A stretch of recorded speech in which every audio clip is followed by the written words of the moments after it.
What's up, everybody? The moment has arrived. I am here. Good to see everybody. This is part 2 of the My Thoughts on Charlie Kirk series. And we are going to be having a discussion about left-wing violence. But before we get into that, here's a word from our sponsors. Kind of get a flavor of what's going on. Let's check it out. Was saying put a bullseye on Trump, a bullseye on his supporters. Charlie Kirk's a casualty of war.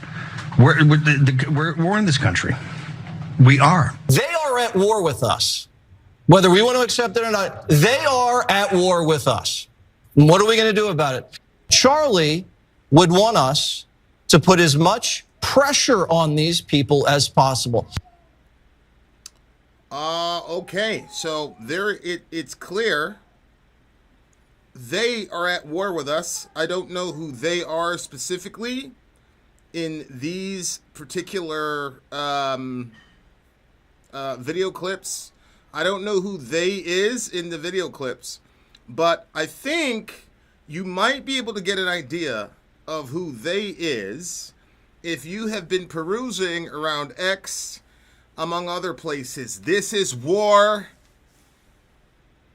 Trump issues a statement after Kirk's death, blaming the rhetoric of the radical left. There's Elon Musk over there. The left is the party of murder. Sean Davis says the Democratic Party is a domestic terrorist organization. The Democratic Party is a domestic terrorist organization. They've declared war. The Democratic Party has to be classified as a domestic terror organization, etc., etc. So the they who is at war apparently is the left, radical left, and the Democratic Party, because you saw what happened to Charlie Kirk. And you saw what happened at the Catholic Church a couple weeks ago. So there you go. H-Man says all signs point to him doing what he did because he thought Kerr wasn't far right enough. Yep, there's people saying that. But there is also people saying that this person is a leftist. And the reason they're saying he's a leftist is because, well, one, he killed Charlie Kirk and Charlie was on the right. But two, because the bullets said something to the effect of, Ciao Bella something, catch this fascists, etc. And so, particularly the term fascist is usually a term used by the, quote, left or the Democratic Party in reference to people like Charlie Kirk. Pretty much anybody in MAGA, we've already did the whole, fascist thing. And so it's clear that they're talking about that these people have declared war on us. And I have recently been watching, and that is currently the narrative that's going on, is that the Democratic Party is behind this, and it's leftists now who have now declared war on innocent people who are just regular Americans. As Jet says, his family said he was leftist. I've been planning on shooting this video since probably 6 o'clock in the morning, but I've been doing a lot of research because I don't want to say anything crazy. But for all intents and purposes, let's just say that the current sort of narrative about this kid is true, and let's say that he was a leftist. I think one of the more major statements came from Elon Musk, who's got, I think, 350 million people following him on Twitter. He said the left is the party of murder. The left is the party of murder. So I asked Elon Musk, actually, I asked Grok. I said, well, damn. Because obviously this is concerning because we've got a country of 340 million people, and we're seeing this rise of violence on the left. And so Elon makes a statement, and so I asked the question. I said, Grok, between 2016 and 2025, which group has had more documented incidents of political violence, the far right or the far left? Answer directly first, then explain your answer and justify with actual sources. Okay, so this is the question that I asked Grok in light of Elon's statement about left-wing violence, because the Democrats are now the party of murder. And as I said, you've got very famous people, but you also have not so famous people saying things like lefty boomers are an absolute cancer on our society. They must be purged. Now, this particular person who we're saying must be purged, for all intents and purposes right now, we're told, was actually not involved in the shooting in any way, shape, or form. But it just shows you this is where we're at. We've got Laura Loomer saying, nobody cares. We're done caring about you demons. And this is in context to a person saying that the DNC headquarters was on lockdown again because of death threats. There are numerous HBCUs, historically black colleges and universities, that also got death threats because of the assassination of Charlie Kirk. Of course, the black community is saying, hey, why are we out here catching strays? We ain't had nothing to do with this. Please leave us alone. And so, as you can see, people are extremely, extremely angry. And I also think they're extremely afraid. You're generalizing left and right. Politics have become like sports. Dark times we're living in. I agree. It's dark times that we're living in. I completely and 100% understand and 100% agree with you that it is dark times. But I also think that the way out is to look at as much as reality as we possibly can. And so we're in a really bad situation, and we've got to be as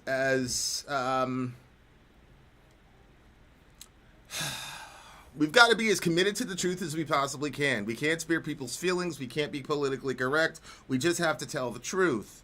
This is where we are. Now, this is where it gets to the point where I think you're going to lose people. I asked Grok the question, and this is the answer that Grok gave me.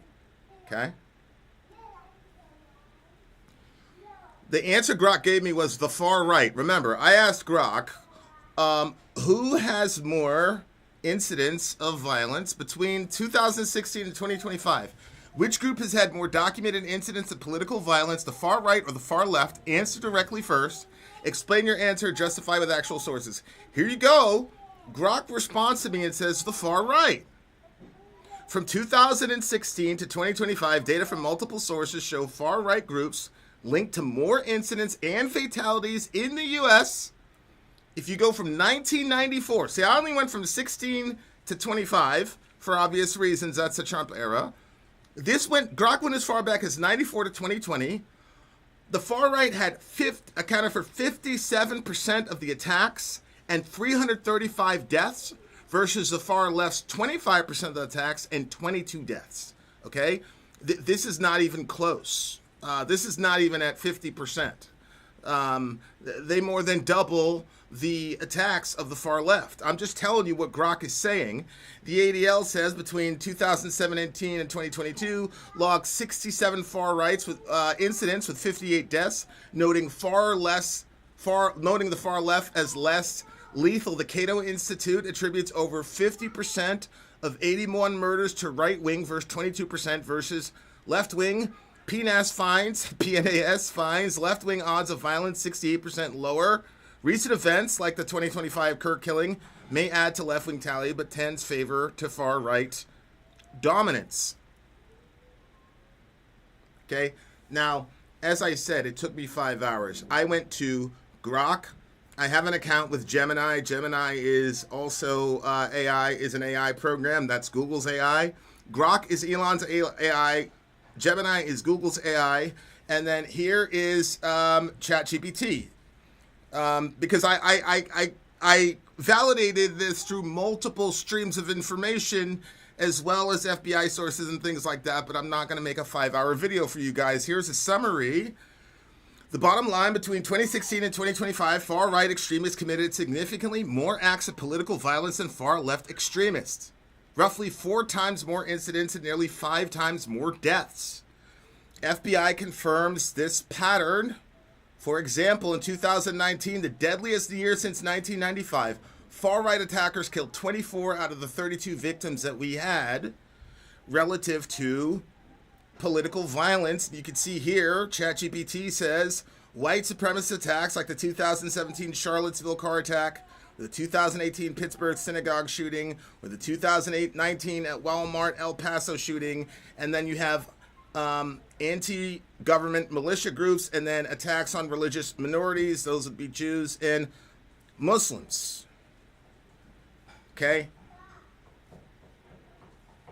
I've had multiple sources, FBI, Department of Domestic Terrorism, Department of Global Terrorism, et cetera, et cetera, et cetera.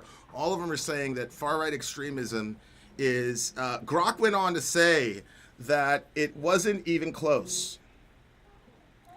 Grok went on to say the gap is not close historically from 94 to 2020, and then from 2020 to 25, it's not even close.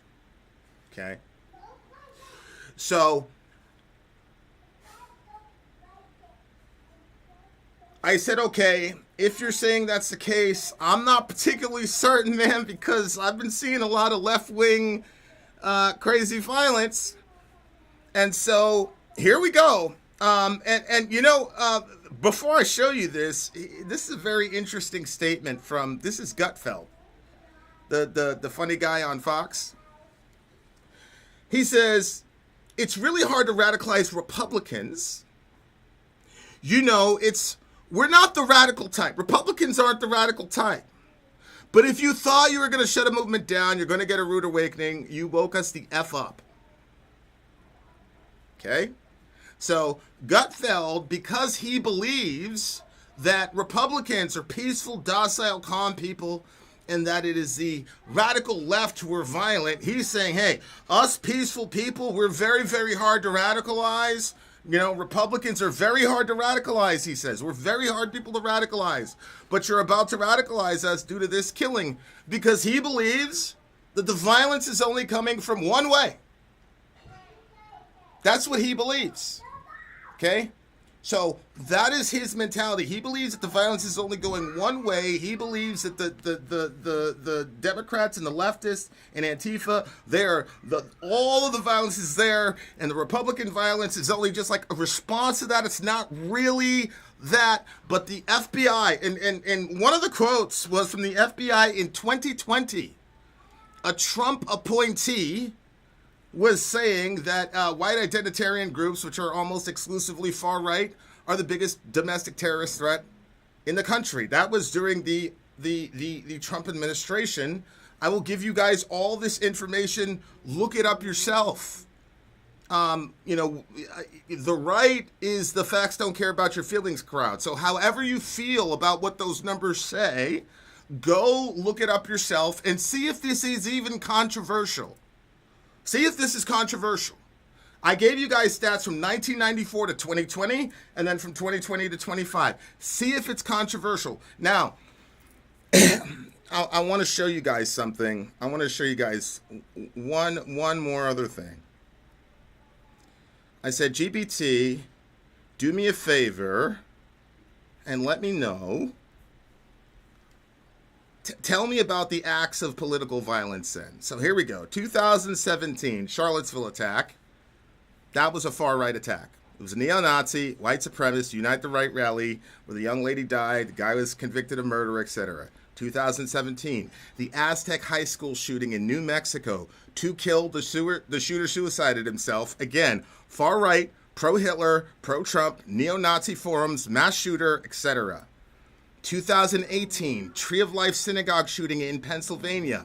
Killed 11 people, injured 6 people. Again, far-right, white nationalist, anti-Semitic, anti-immigrant conspiracy theorist. 2019, the Poway synagogue shooter in California. 1 killed, 3 injured.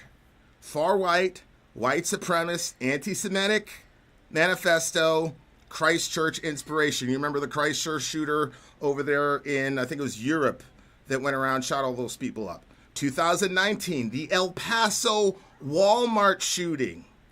The El Paso Walmart shooting, 23 people killed, 22 people injured. Again, far-right, white supremacist, great replacement theory, shout out to Tucker Carlson, anti-Hispanic ideology. 2020, Gretchen Whitmer, governor of Michigan. Remember the plot to kidnap her? There was a plot of ex-military guys to go kidnap her. Again, far-right, anti-government militia, Boogaloo influence, pro-Trump rhetoric. 2021, the U.S. Capitol attack. I agree with many of my right Republican friends that a lot of those people were political prisoners, but even J.D. Vance said that they were really violent people at that in that incident that should not be released, and they were released anyway. So even if you were to take away all the people that the liberal media did to set those people up, if we just went by the word of J.D. Vance, right, the vice president, there were violent people who went after the Capitol. What their motivations were, I'm not commenting on. I'm just commenting on the fact that it happened, okay? 2022, the Buffalo Top supermarket shooting. You remember that? Peyton Gendron killed 10 people, injured 3 people. Again, far right, white supremacy, great replacement, conspiracy theory. 2023, Allen Premium Outlet shooting in Texas. Mauricio Garcia. This one is really interesting. 8 killed, 7 injured. Far right, neo-Nazi, white supremacist, right-wing death squad insignia. Okay, you'll notice his name. He's kind of one of these Nick Fuentes guys, right? The guy's name is Nick Fuentes, got a Spanish or Hispanic background, and yet here we go. White supremacy killed 8 people. Okay? This is the one that we've been talking about. In 2025, Minnesota lawmakers get assassinated. Okay, Vance and Luther Bolter was killed. There we go, right here. I'm sorry. Vance Luther Bolter is the killer. This guy pretended to be a police officer and shot up John Hoffman 9 times, shot up his wife 8 times. Miraculously, they lived, but Melissa Horton and her husband unfortunately did not make it. He was a far-right, conservative, anti-abortion extremist. And then finally, what a lot of people do not know or remember or care about is that on the day of the Charlie Kirk shooting, a kid named Desmond Holly, 16 years old, bless God, didn't get to kill anybody. He shot 2 students, suicided himself. Again, far-right, neo-Nazi, anti-Semitic, inspired by Columbine. Now, a lot of people are going to miss my point. They're going to look at that and they're going to say, oh, you're spiking the football, you're taking a side, you're actually saying it's the right-wingers that are the problem and they're the ones that we should actually be afraid of. Wrong. Dear listener, you and I are prisoners of the narratives that we believe. A lot of the decisions that you make based on narratives that you believe. A lot of the assumptions that you have about people is based on narratives that you believe. You got a lot of terrified people because we have all been traumatized, because it is unnatural to watch a man be executed in such a horrible fashion. That's unnatural. We shouldn't have seen it. You are traumatized. Some of you have PTSD and you don't even know it. I believe there are new genres of mental illness manifestations and psychosis that we don't have verbiage for yet because we're in the middle of it. All of this stuff this AI, this social media, this sort of like quasi-omniscience that we all have so we can see human suffering in volume at scale.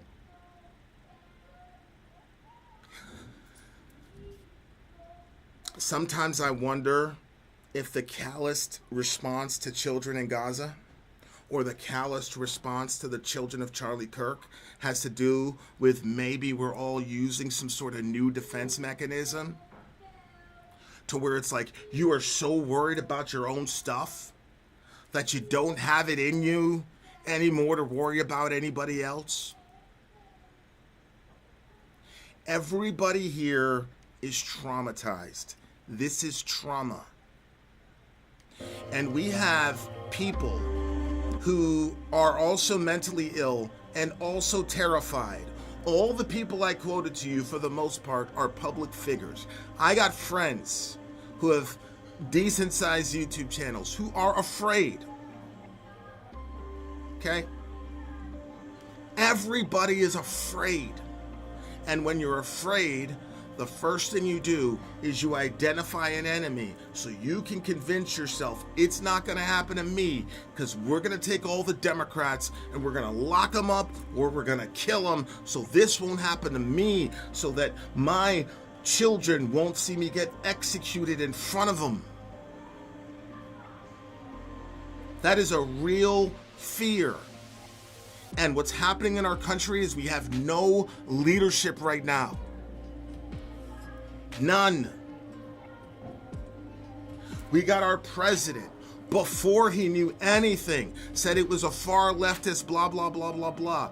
And again, I grant you, maybe it was a far leftist, but I'm sorry, a really good argument could be made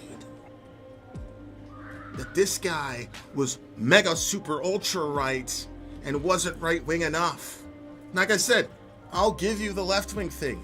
You can see why. It doesn't matter what this individual's motivation was. What matters right now is what we're going to do about it. And if you go on perpetuating this lie, you don't have to agree with me that, or the FBI, or any Justice Department that we have. You don't have to agree with me that right-wing violence is actually the more ubiquitous in America. You don't have to agree with that. But I just read you 15 examples in the last 10 years of right-wingers killing folks in volume based on their ideology. What that tells you is we've been experiencing political violence in this country at scale at least since 2016. Like I said, I gave you 1994 to 2020, okay? We've been experiencing political violence at the fringes. We have fringe leftists killing people, and we have fringe right-wingers killing people. But your Fox News watching right-wing neighbor, I promise you, does not have intentions to murder you. And your left-wing neighbor, who has a rainbow flag in front of their door, and is a Zoran Mondani fan, I promise you, your left-wing neighbor does not have a list and is like out here trying to kill you. I promise you he's not. And perpetuating that story, perpetuating that narrative about either one of our neighbors is absolutely dangerous. If I was an enemy of the United States of America right now, I'd be really happy. Really happy. Because I got a nation of 340 million terrified people. I got a nation of bitter people who've been torn to shreds since 2020 and are in a financial absolute havoc and hurting. I got another group of people who are absolutely terrified. And we have nobody at the top who's functioning as an organizing principle to get us to talk to each other. Unfortunately, one of the things that I saw on Twitter was probably right, which is to say Charlie was the nice guy. What are you doing? What do you think is going to come after that? All of these veiled threats that then become self-fulfilling prophecy about your neighbor. The reason I went and listed all that information is not to give you a gotcha. It's to say, can we operate within reality and look at the facts? There is no group of people in this country that is uniquely situated to destroy this country. It's not a thing. The only thing that's going to destroy America is this: the mis and disinformation and the just complete blind reaction of panic and hate. Hold yourself accountable to tell people the truth, because our leaders won't. Our leaders won't. Tell people the truth. We have violence on both sides. We have documented, objective violence on both sides. And my right-wing friends, I'm sorry, but this kid was raised in the most Republican right-wing environment ever. And I understand, because everybody's grasping, because we're trying to get some explanation. Oh, he went to a liberal school and he got radicalized in this liberal school. He spent 1 semester in the liberal school, my friends. The liberals don't have some like gas that they inculcate to people when they explain things to them. That's not how it works. This kid he lived in this environment, in right-wingism, in Mormonism. He lived in that environment. That's the environment he was raised in. I don't know what his political persuasions were, but this idea, see, again, this is more fear. This idea, hey man, you can raise a completely and perfectly balanced kid. You're trying to tell me this kid has no mental illness whatsoever. He's completely fine. He is completely fine. And then he went over to, he doesn't have any undiagnosed psychopathy. He doesn't have any undiagnosed behavioral issues. He doesn't have any undiagnosed, nope. He was raised perfectly as a wonderful, nice, white Republican kid, went to church, blah, blah, blah. Got a scholarship from some Mormon, whatever I saw. Brilliant kid, by the way. 100th percentile and everything on his ATT and his SAT. Then he went to a liberal school and they gave him the gas for a semester. And then boom, out pops this terrorist. Or maybe it's this kid had mental health issues that were unobserved. And in a rational act of whatever, internet psychosis, whatever, he goes off and does something irreversible. But now we're going to pour in all this existential dread into the act of somebody who did something by himself on his own. And then we're gonna say that, oh, it's the left, man. They're just uniquely evil. And here we are, just being innocent right-wingers, man. And they got the gun to us. If you believe that, you're believing something that's not true. But worse than that, if you believe that, you're going to perpetuate that because you're afraid. And if you perpetuate that, you're actually going to fulfill that prophecy, because now your left-wing friends are terrified because they know you guys all have guns and you're willing to use them. And we've seen what happens when people with guns, who normally wouldn't do anything crazy, end up doing something crazy because they feel threatened. Be careful about the things that you are saying on the internet as just factual without thinking. And when you present the facts, present them in a way that gives people solutions. Because this stuff is not a solution. Arrest all the liberals is not a solution. Kill all the leftists is not a solution. So we have to come up with the solution ourselves, and we got to hold ourselves accountable, because the president won't. The president won't.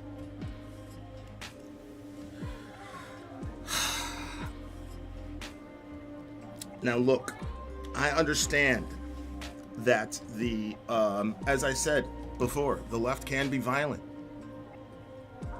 And to be honest with you, leftists, left-wing crime, the fatal kind, has been escalating.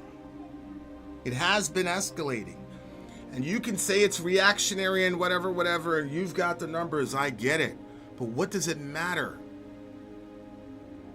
Your job as a leftist is to convince your right-wing neighbor that you don't have some weirdo list to murder them. And whether or not you feel that's fair, welcome to being black in America. There's a lot of times where we have to make sure that our neighbors preemptively feel okay with us. If you're on the left, you got to do that. If you've been posting a bunch of left-wing stuff, you got to do that so your right-wing neighbor understands that you're not crazy. Whether or not you should have to do is irrelevant. We're in an emergency here. We're in an emergency. Tell the truth and only the truth. And if you're going to tell the truth about something negative about people you oppose, bring a solution that they can enact tomorrow.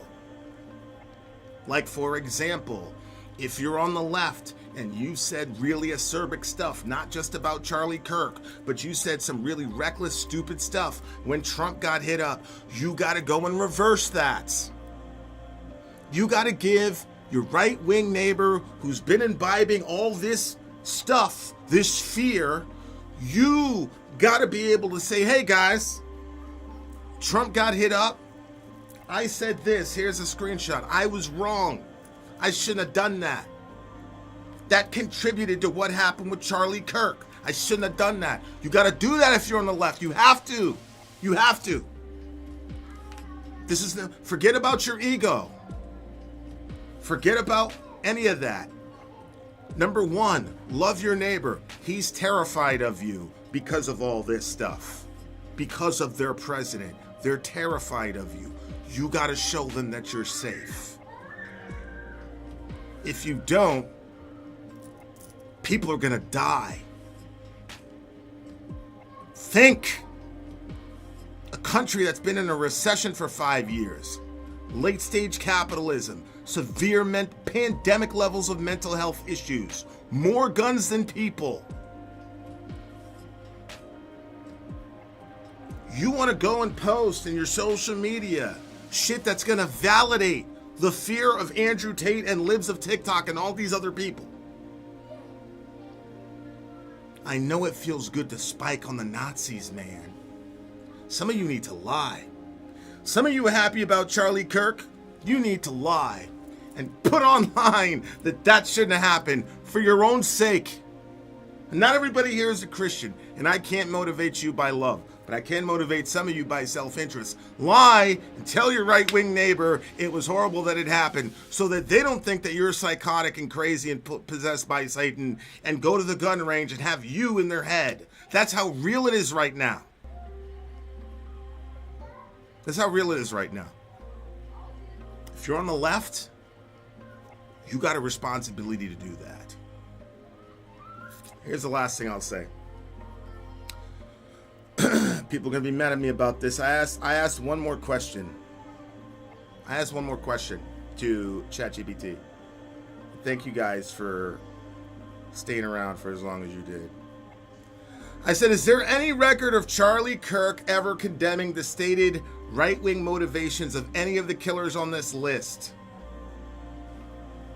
I could not find credible public records showing that Charlie Kirk explicitly condemned the stated right-wing motivations, white supremacy, neo-Nazi ideology, great replacement ideology of the perpetrators in any of these specific incidents. Buffalo, 22 people dead.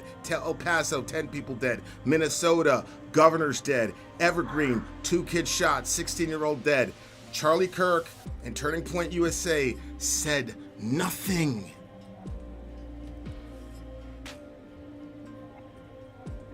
Please do not hear what I am not saying. Please listen very closely. What if Charlie Kirk, in each instance of these acts of right-wing political violence, instead of looking the other way or laughing when Pelosi's husband was almost killed by a hammer attack, What if Candace and all of these right-wing influencers, when these right-wing terrorists killed fellow Americans, what if they would have went on together? Michael Knowles, Ben Shapiro, Candace Owens, Charlie Kirk. Every single time that happened, Andrew Tate, every single time that happened, got on, held a conference, did shows, and said, we don't do this on the right. We do this on the right, and we need to stop. This isn't MAGA. And Trump finds somebody and makes a freaking example of him. I can't help but think that if they did that, maybe Charlie would be here today. This is not about blame. This is about preventing it from happening again. I was talking to somebody, he's mad at me, he's laughing at me. I said, I don't care if you agree with me. I care if you make it home, though. You get me? I care if you make it home. And you know what else I care about? I care about you making it home without being grateful to God that you made it home in your own country and that you weren't cut down by your own people. Because Americans are still your own people. You do realize people on the left, they're still your people, right? That's all I care about. What can I do? What can you do to stop another Charlie Kirk from happening, or to stop an anonymous you from happening? That's what I'm worried about. So when I'm saying, what would have happened if Charlie Kirk and Candace and all these right-wing influence that influence hundreds of millions of people in this country, and Gutfeld had said, hey, we're waking up now. This dude just killed 22 people based on great replacement theory. Guys, we gotta stop. We gotta have this discussion, but we gotta figure out a way to have this discussion where it doesn't keep resulting in white boys shooting folks up, because that's what happened. They never did that. So that's horrible news, but it's good news, because maybe we can try something different. Maybe we could try something different. You leftists, you've been at war with your right-wing neighbors for damn near close to a decade now. How's it going? We've given up on trying to convince each other of stuff, and to be honest with you, that was the spirit of Charlie Kirk. He was trying to convince folks. You don't understand. Losing him is terrible, because it's a symptom, but it's also a harbinger. A boy was talking to people, and he got killed. And what we need is right-wing people to meet the moment and say, we're going to keep talking. This is one guy. This is one guy. We're going to keep talking. But instead, what you're seeing is an act of collective cowardice, because people are terrified. And if you're a normal dude on the street, I'm not calling you a coward, but if you're somebody who has made a living off of social media, because people follow you, you know, man. Guys, I'll say this one thing, I'll get out of here. I said this to somebody else. I'll say this to somebody else. Guys, I live in a gated environment. Anytime one of these things happen and I get nervous about blowback, I tell my family, nobody's going nowhere. It's a curfew. Nobody's going nowhere. Everybody comes inside. My kids, you know, they work, but they don't work because they have to. They work because, you know, I call them in. Come home from work and don't go to work tomorrow. You know, I haven't, consistently been shopping in Walmart for over a year. The vast majority of the time that we get groceries, it's delivered right to our front door. I don't have to leave my gate to go to the gym. I've got 2 miles of the property to just ours. I can hunker down here for months and never go outside. And most of us in this game that do this for a living, that's our life.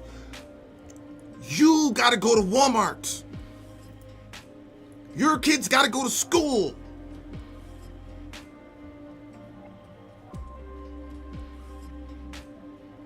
So that crazy Republican is your neighbor. Find ways to encourage this guy to believe that you're somebody he can trust and that Andrew Tate is wrong and you don't have some secret list to kill him or her. People are afraid, and we can do things for each other and with each other to alleviate that fear and turn down the temperature. We can. If we don't, we're gonna die. Tell the truth. Some of you passed. Part 3 is coming up soon. We'll be talking about race. That's gonna be fun.